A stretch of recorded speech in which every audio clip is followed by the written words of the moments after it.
Now, let's talk about nationalism. Different animal. Nationalism is based on the assumption that human beings are social animals. We are born and we are heavily socialized into tribes. We are not born in the state of nature. We are not individuals born and left alone in the woods. We are born into groups. We are very tribal. So you see, in terms of starting assumptions or bedrock assumptions, what underpins nationalism, what underpins liberalism, very, very different. And individualism takes a back seat to group loyalty. Right?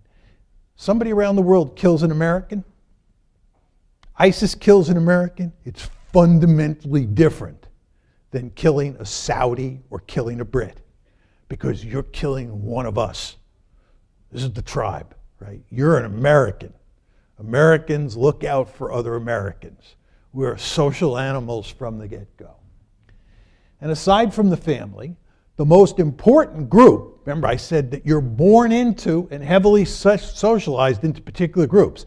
Putting aside the family, the most important group in today's world is the nation. I'll say more about that in a second. What's nationalism? Here's my simple definition. It's a set of political beliefs which holds that a nation, a body of individuals with characteristics that purportedly distinguish them from other groups should have their own state. Think of the word nation state. Nation state. Nation state embodies what nationalism is all about. It says the world is divided up into these tribes called nations, and each one of them wants its own state. If you think about the world today, just look at a map of the world today.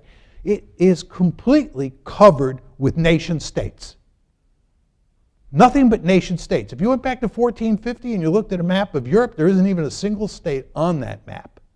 Over time, with the growth of the state and then the growth of the nation state, you move to a world that is filled with nothing but nation states. Look at the Palestinians and the Israelis. The Jews who believed in Zionism. What is Zionism all about? It's all about having your own Jewish state. Theodor Herzl, who was the father of Zionism, his most famous book is called The Jewish State, Jewish Nation State. What do the Palestinians want?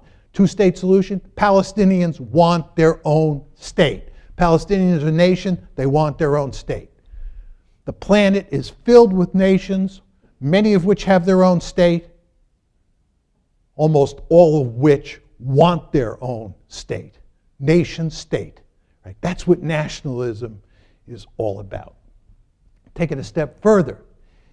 Nations place enormous importance on sovereignty or self-determination, which is why they want their own state. The Palestinians don't want the Israelis deciding what their politics should look like. Palestinians want their own state. Jews want their own state. Germans want their own state. Americans want their own state because they believe in sovereignty. You saw this with Donald Trump. Remember, Donald Trump ran in the campaign on a platform that he referred to as America First. Just think about that. America first. America, particular nation, take care of us first.